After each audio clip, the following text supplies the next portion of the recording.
Evening and welcome. This is our 13th talk in this speaking series. The talks between live viewings and those on YouTube channel have already had 1,500 viewers, which is quite remarkable. We're now going to follow the well-known Zoom etiquette, and you'll all be muted very shortly, if not already. Mute all. Maura, my daughter's in the background, and she's going to be muting and unmuting people as they speak. It's become quite traditional that we invite Peter Blaskos to give his thoughts for this evening. So Peter, if I'll just find you so I can unmute you. Yeah, I've done that, I think. You've done that. Right, yeah. Over to you. You hear me all right? Yep. Yeah. Good evening. May we strive to keep cheerful during the second wave, as tonight we hear about children who have to stay brave and the work people do to provide their care. Our troubles with COVID don't begin to compare. So value our time together on Zoom, with some club fellowship, even in our own room. And as we leave the meeting for our aperitif, let's all stay positive and hope to test negative. Well done, Peter. Well done. There's lots of clapping going on in the background. Thank you. Hello, Keith. I just see you just arrived. Sorry, Right. I had another meeting with Camulus tonight, my club visit, so I'm arriving a little bit late. Apologies. That's perfectly fine. Right, tonight's talk will be a bit different in that our main speaker, Ayiri Adongo, is going to be talking to us from Ghana, which no doubt the Wi-Fi connection is probably better there than over here at times. Now, it's amazing how Zoom has reduced the size of this world. We're going to be talking about World Child Cancer, where I've been involved since 2008.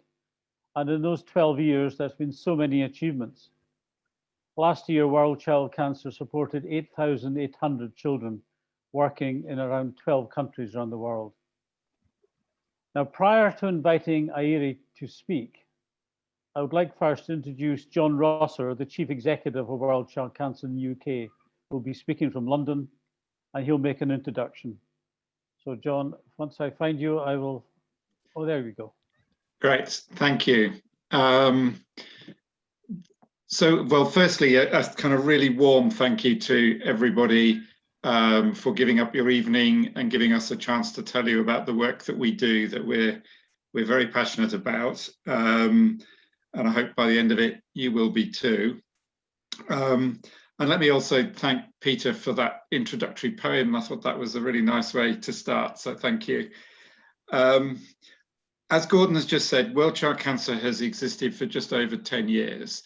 And in that time, we've been expanding our work, supporting children in poorer countries in Africa, Asia, and in Mexico. And we'll hear more about our work from Ayiri. My role tonight is going to be mostly sort of assistant, because I thought you'd really want to hear the story from Ayiri in Ghana, in the middle of it every day. What I'm going to do is to put on a slideshow in a minute that we can all see, and Ayiri will talk through it. And we're doing it with me putting the slides on just in case the link to Ghana gets lost in the course of the evening, which is always a slight risk, in which case I will take over. So I will let Ayiri introduce it, and I'll say a little bit more at the end. So over to you, Ayiri.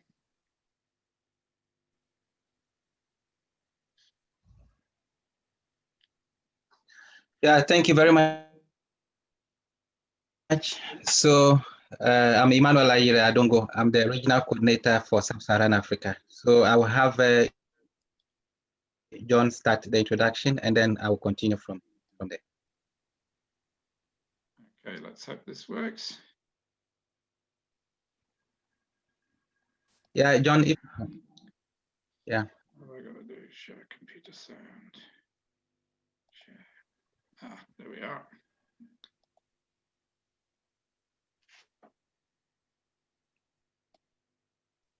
Good.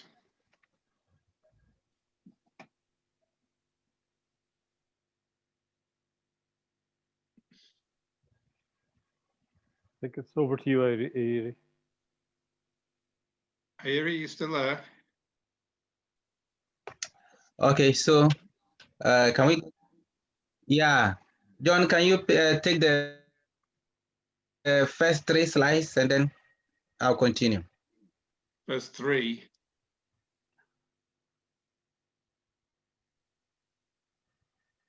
That is number 3, John. Sorry? I think you're on slide number 3 now, are you? Yes, I am. Airi, is this right? Are you? I'm not being a very good assistant here, am I? Yes. Slide number 3. I think John, I really would like you to explain the first 3 slides, John. Oh, I see. Right. Okay. Wait a minute. Let me go back. Okay. So we've got a vision where we want to see a world where every child with cancer gets equal access to the best treatment and care. In the world that we live in, over 80% of children who get cancer in the UK or Europe or America now survive it. It's become an increasingly survivable disease. But in the world that we work in, that figure is more like 10%. And that inequality is what we exist to try and change. And to do that, we work with the hospitals to improve the diagnosis, the treatment, the support for children with cancer and their families as they go through that journey. And this is just a map to show you the countries that we work in. They're mainly in Africa and Asia. We have a small project in Kosovo in Eastern Europe that is run from the Netherlands, and a project in Mexico that's run from the US. So that's where we work at the moment. Airi, you ready? Yes. So the next slide we'll go through here in Ghana, but globally we are expecting countries about 300,000 children will develop cancer each year, and majority of them are of course in the developing world, and about 80% of children who develop cancer in the developing world, 80% of them usually do not survive, as compared to about 90% survival in high-income countries. And in the developing countries, usually the survival rate is as low as 10%, and that is a very high inequality situation over there. And statistics has it that as low as $25, you'll be able to have accurate diagnosis, which can help in effective treatment. So the next slide, actually, we will be showing a short video on how the situation is, the story of Latifa, who developed retinal, which is a cancer of the eye, and what happened to her. Yeah. So can you play the video? Yeah.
Yeah, so Latifah's story is one of many in the developing world, particularly in Ghana.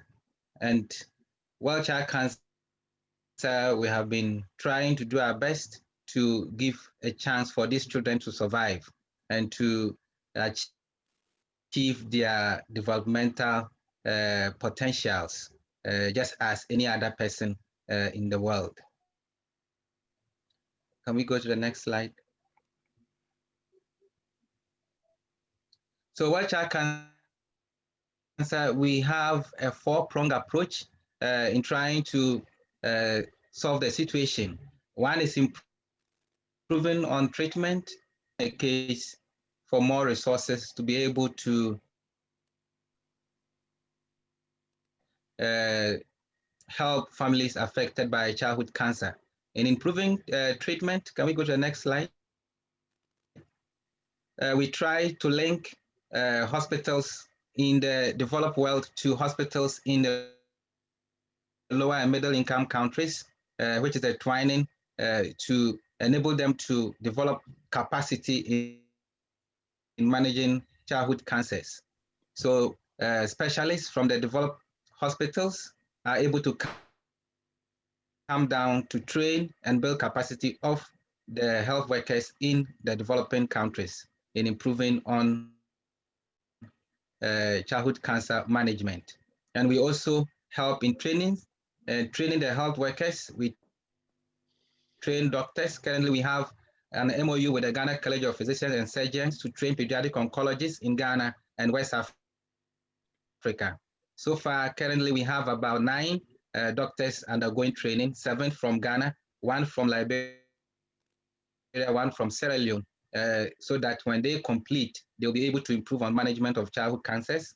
And we also have a similar MOU with the Ghana College of Nurses and Midwives, where we are training nurses in pediatric oncology nursing. We just started this month, and we are equally having an MOU with the Ghana College of Pharmacists to train pharmacists because we appreciate the technical need of pharmacists in managing pediatric cancers and able to manage the cytotoxic medications. So this has also started, and we are going to train, and we are equally going to have pharmacists from West Africa come to Ghana to one of our centers of excellence to build capacity so that when they go back, they'll be able to manage childhood cancers effectively. And we are also having digital support, supporting them with equipment like monitors, and then also do renovations to make sure the infrastructure is able to take care of these childhood cancers. And then we are also building shared care centers across, because one of the critical challenges is access. You can imagine the situation of Latifah, who had to travel more than 17 hours to get to Accra, and they did not even have the resources to take care of their transportation. So improving on access is very critical. So the shared care centers are able to provide minimum services to children and families with childhood cancers. Can we go to the next slide?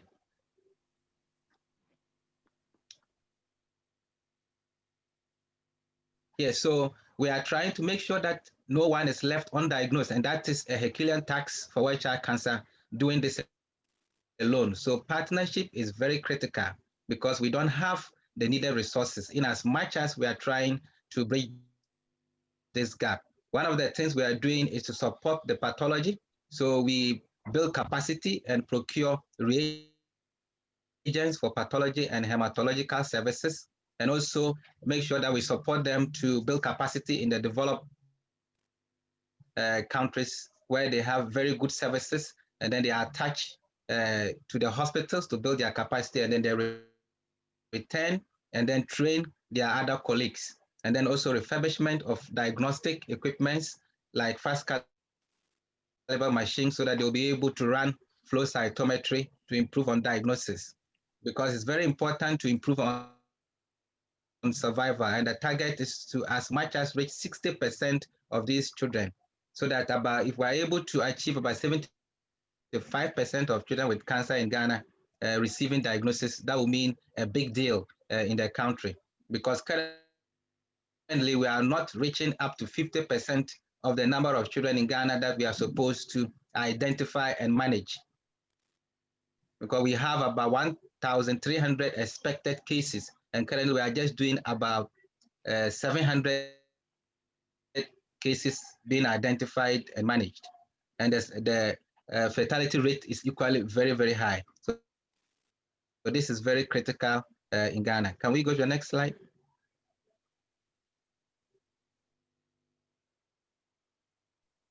So in helping families cope, we have a psychosocial package with support from the psychosocial staff from Well Child Cancer.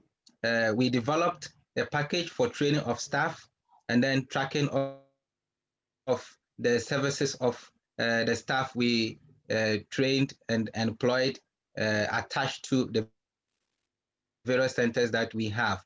So we have child life specialists, and then we also have clinical psychologists that we oriented to provide psychosocial support to families. And we are also giving them welcome packs to encourage families to give them a little smile on their faces, because they go through a lot of pain and having to stop all that they are doing. The children that are left home unattended to, all these are factors that affects them so much, and they are not able to earn any other income. Meanwhile, most of them are peasant farmers. So that is a lot of deal. And then we try as much as possible to reduce this burden by providing transport support to help them come to the various treatment centers, and also to be able to do follow-ups. And then we also try as much as possible to provide accommodation for them, because they travel far and from very distant places, and they don't have places to stay. So one of the things we are doing is to support the Parents Association, who have put up a structure in Ghana to be able to complete it and house them. And then we are also liaising with other partners as well to support other centers, because we appreciate the fact that we cannot do it all alone. Can we go to the next slide?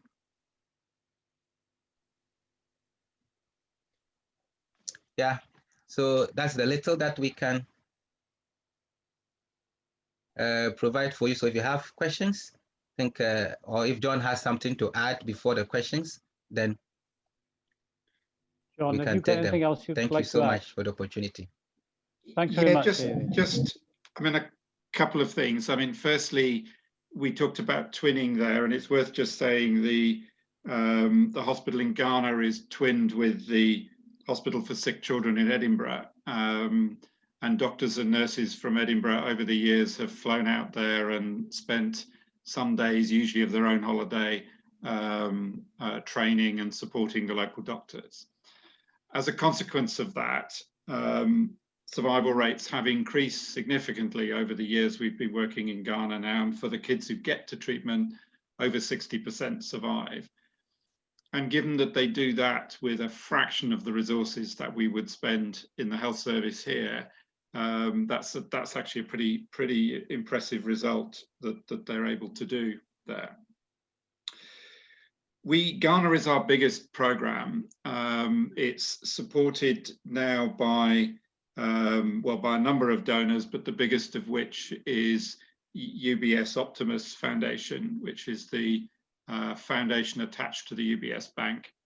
And they very generously support us over 3 years now, which has enabled us to turn the center in Accra into a training center for the whole of West Africa.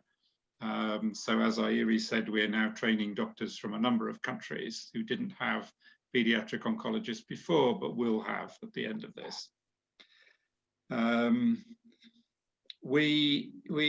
always get a catch in my throat whenever I see that video of Latifa.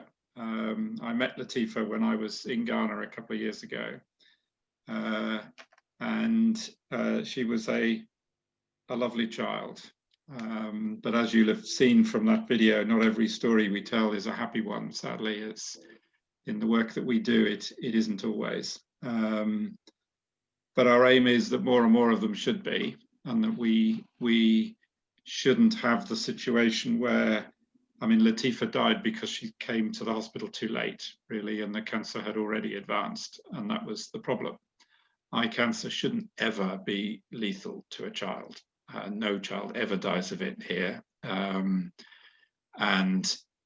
In most cases here, they're able to treat it in a way that means the child doesn't even lose sight in either of the eyes. But even if there is a slight sight loss, there's no question there isn't going to be a loss of life. Whereas that's so different to the situation in Ghana, where too many of these children come late, and then we can't do it.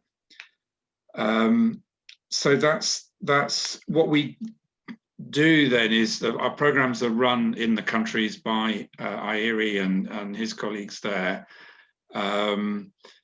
working with hospitals which are public hospitals in the countries. That's what we're doing, is we're building up their capacity as a country, so that if we disappear tomorrow, those doctors will be there with their training and their resources and will carry on. What we do in the UK then is to try and raise money. Now, we also raise resources in the sense of volunteers, as I was just saying, from various hospitals around the country that come and where doctors and nurses come and help us.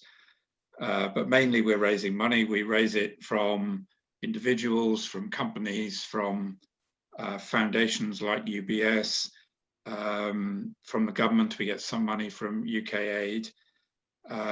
And in happier times, we get money from people running marathons and the like, but obviously that's had to stop for the time being.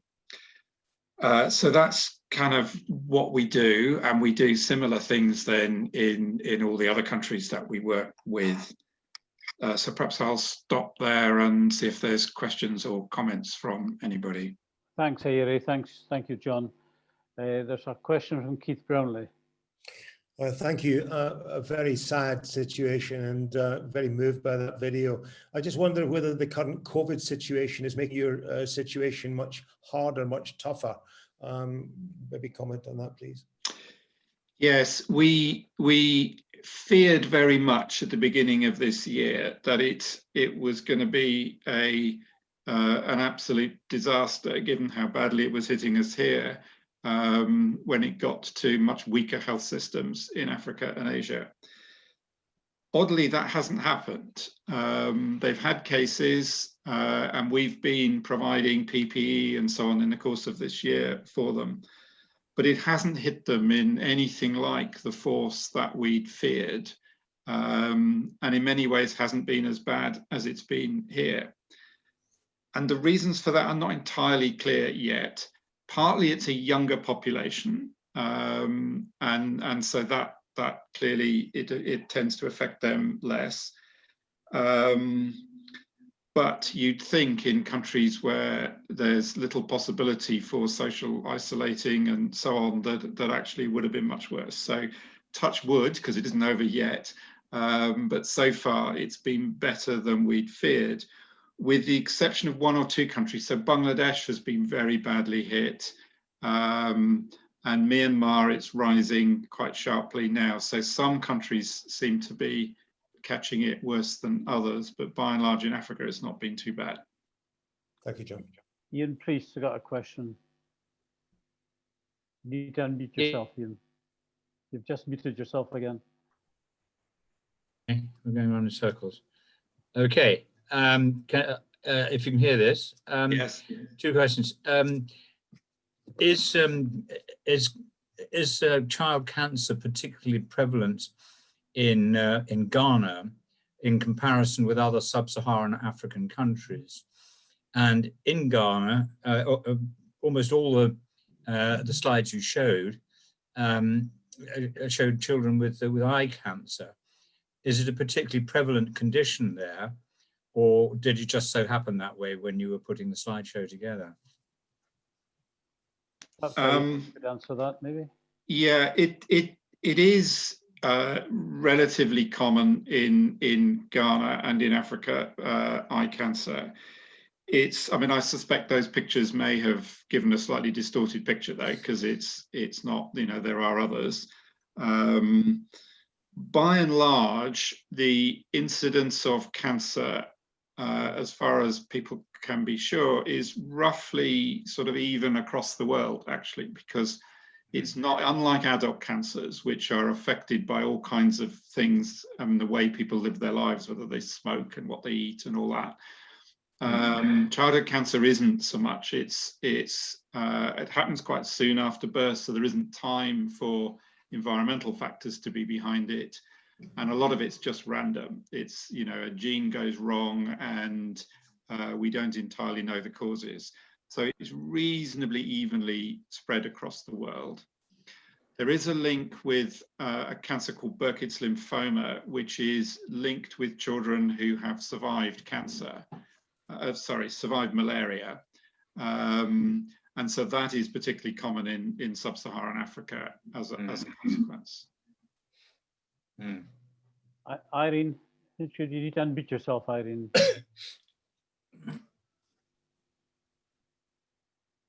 Yeah, I think I'm unmuted. Yes, you are. You were saying, obviously, it's very important that it's picked up, any kind of cancer is picked up or as early as possible. Do you have any help from other NGOs working in the country who are working with children who might warn you that there is a case? Yes, is the answer. Irene, do you want to pick up on that? Yeah, we have some few, but highly inadequate. We know about one or two as a lifeline, but they are not able to raise enough income within the country. So most of the support actually comes from World Child Cancer and then through the donors that are supporting the country. So that is the situation we have. I wasn't thinking so much about the financial aid. I was thinking more about somebody like UNICEF working with children, highlighting a case to alert you to a case of cancer. Well, we're kind of working on that, and particularly where people are running frontline health services in villages, which are themselves focused on malaria or infectious diseases and so on. But actually they're a good place where the parents will bring a child, and so that's where we need to get it recognized that that's what the problem is. So we're doing quite a lot of training around Ghana now with frontline health workers of all kinds in those places, some of whom will be paid for by UNICEF or Save the Children or others, and others will be paid for by the Ghana government. So yes, we're aiming to do that. Most of the big health agencies have tended to focus on infectious diseases because they've traditionally been the big killers in Africa. But that's beginning to change. You know, the world has been very successful at reducing the number of deaths from infectious diseases. And so as a consequence, the shift, there is beginning to be a shift of emphasis towards the non-infectious diseases like cancer that are then left behind. Good, I hope that continues. Okay, Peter had a question. Peter Latham, I think. Can you hear me? Yes, we can hear you now. My questions concerns what goes on within our health service. We seem to fail to produce sufficient professionals within our own health system. And quite sensibly, I suppose, we go to other parts of the developed world to recruit the shortfall, but we also pillage, in many cases, the third world for their professionals. The question really is does this have an adverse effect on your ability to operate, or is it really just finance that is the limiting factor? It's well, it's a bit of a factor. I mean, some of the doctors we work with have come here as students and been trained in the health service. So in a sense, the health service has given back as well in doing that. And they've become very skilled working in the health service and then taken that back home in order to run the service locally. So I think it's not, there is a sort of two-way trade in all of that.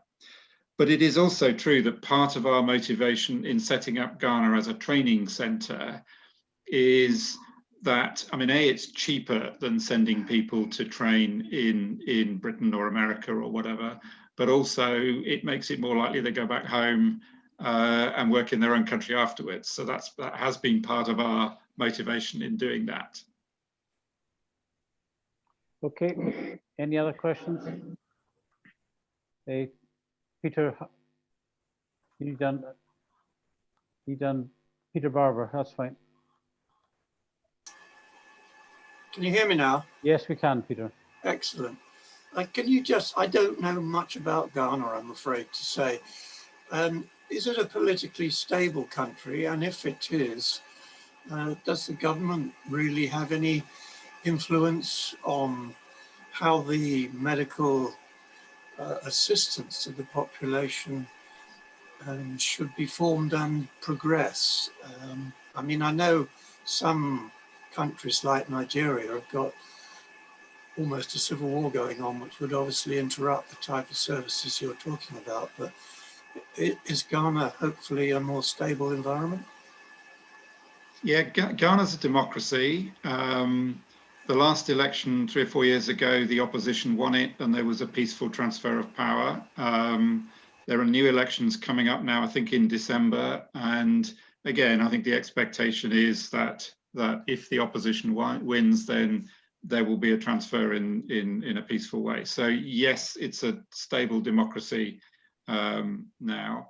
And the government is quite focused I think on whichever party's in power, quite focused on trying to improve the health service within Ghana. That doesn't focus primarily at the moment on cancer because they're focusing on infectious diseases, malaria and such like. But it's beginning to move towards cancer and they are supportive of what they do. They're well aware of it and keen to see that as part of something that develops in their country. Ayeri, do you want to say any more about the politics of Ghana?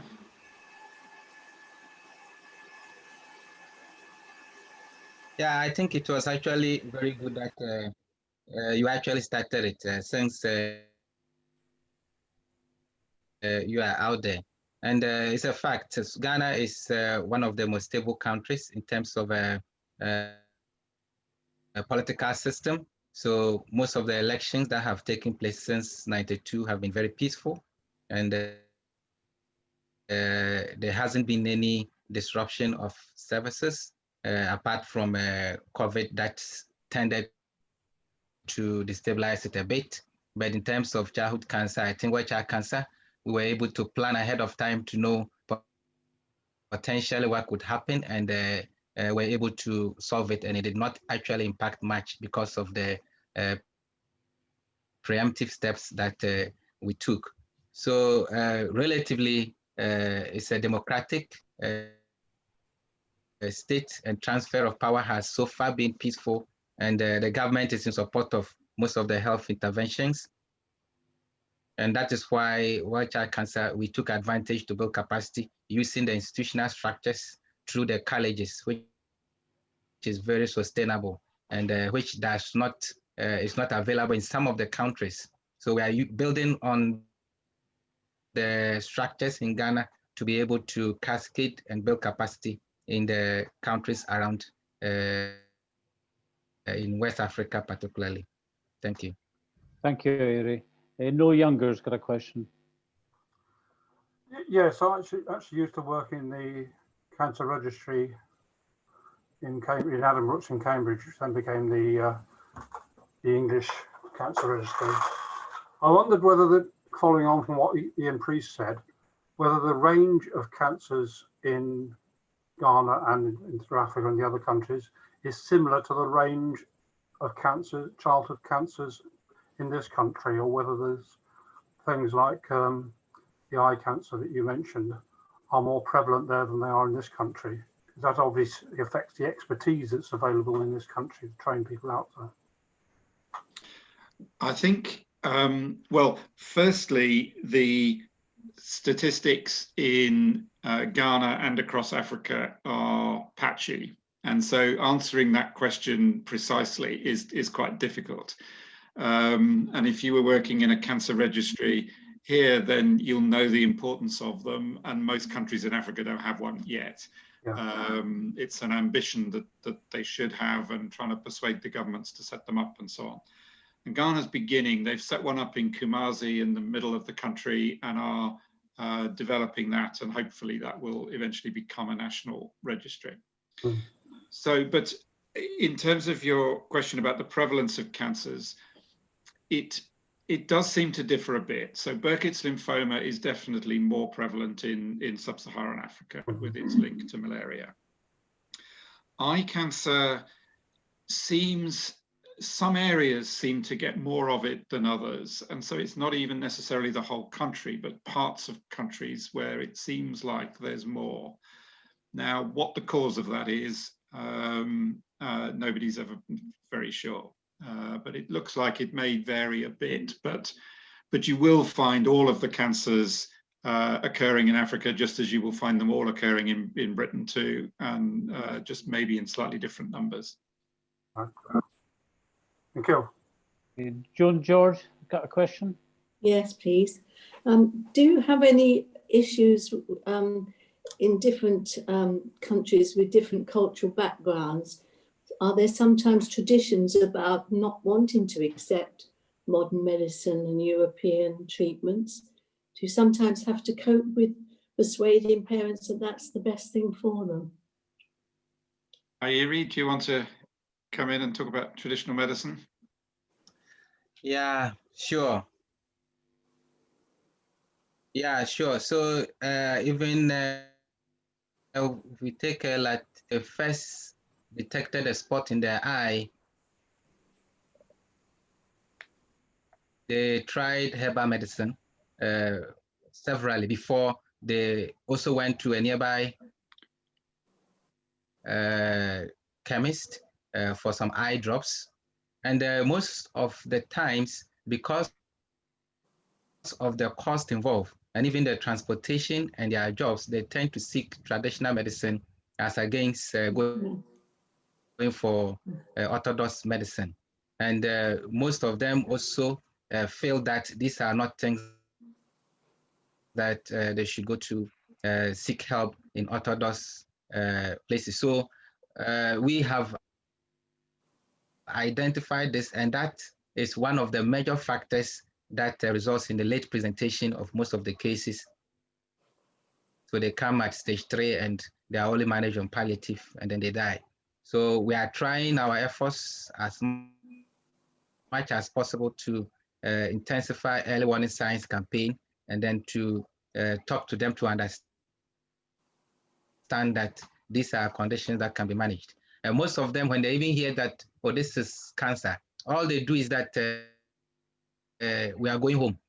There are some that they try to persuade them to even stay, but they will refuse because they think that once it's cancer, it's a death sentence. So these are some of the challenges that we confront in the community and at the hospitals. So it's an education problem to cope with as well as everything else you're dealing with. Yeah, definitely. Thank you. Exactly. Right. Any other questions?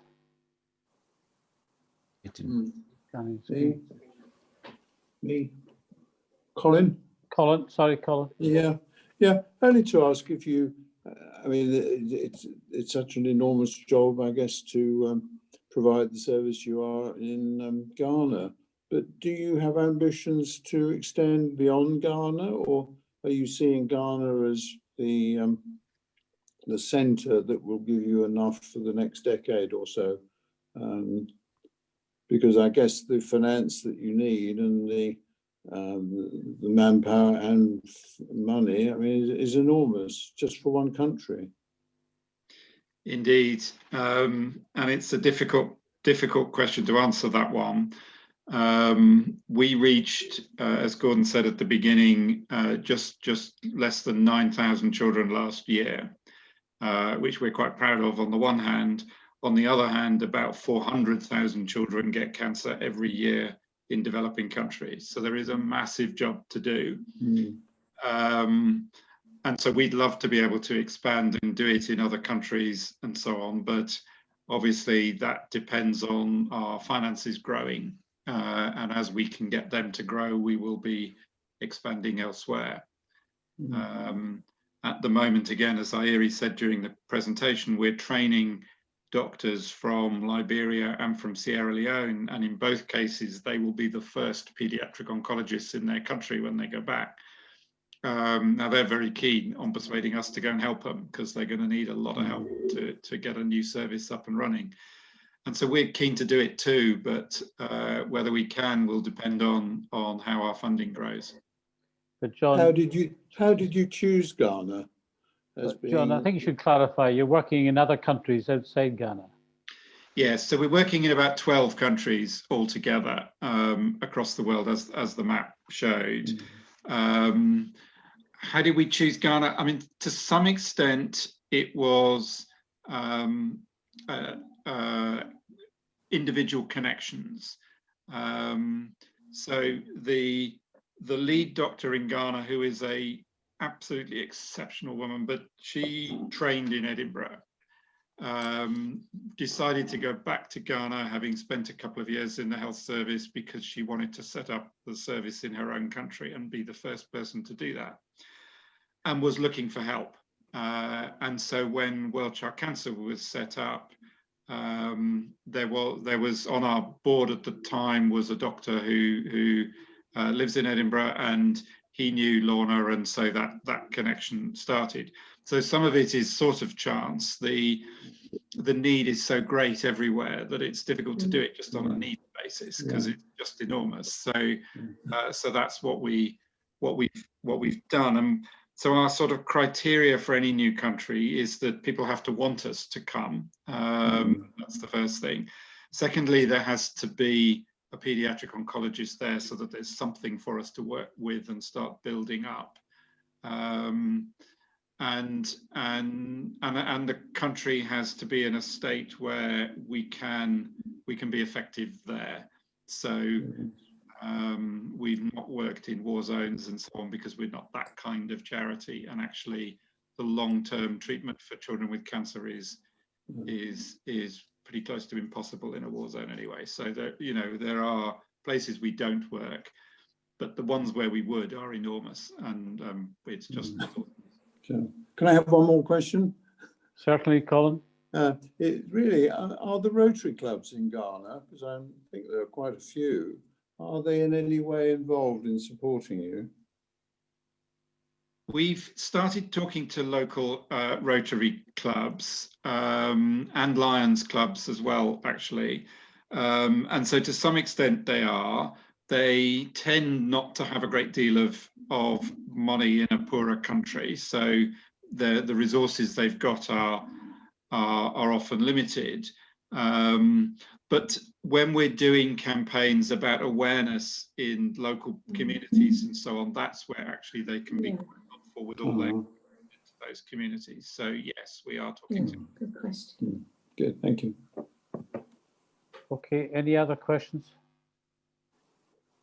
John, could you just, around the world, there are various religious barriers to some of the treatment, some of the pain relief that we offer children.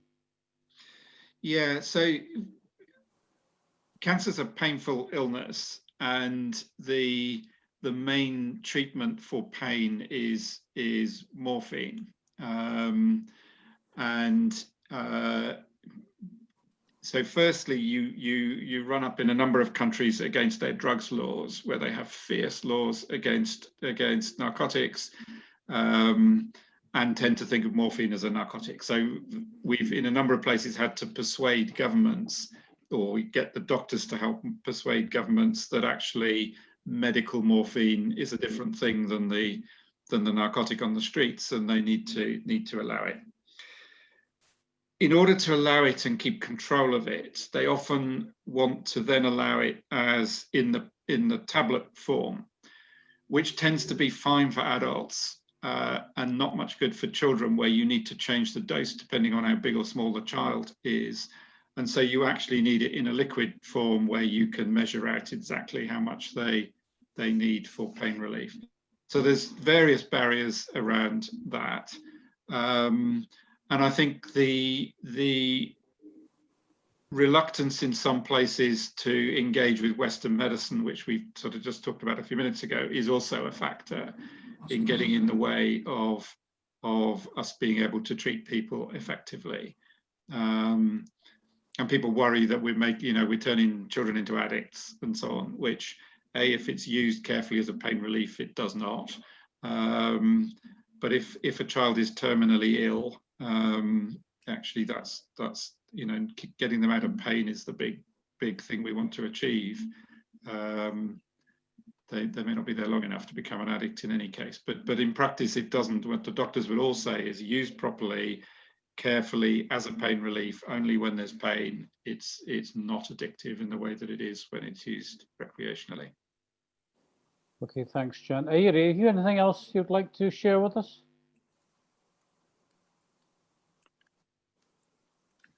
I just want to say that the work is enormous. Looking at the challenges that we have in lower and middle income countries, if we approach it from the health system perspective, in short, I would say that all the areas are challenged in our efforts to improve on childhood cancer management. So, and the support that is needed is not only in cash, even in kind, because we have people who are volunteering their own technical expertise in training either virtually or in person in building capacity around the multidisciplinary areas of childhood cancer management. So, of course, if we have anybody who would want to volunteer an area of expertise in supporting lower and middle income countries like Ghana and West Africa, that would be fantastic. At the end of it all, we are able to put a smile to families, and especially the little children who are dying preventably. So thank you very much for this opportunity in talking. A problem shared is half solved. Thank you so much. Okay, thanks very much, Airi. Thank you, John. And thank you all for joining us this evening. In 2 weeks' time, we've got Julie Marson, who's the Member of Parliament for Hertford and Stortford, speaking.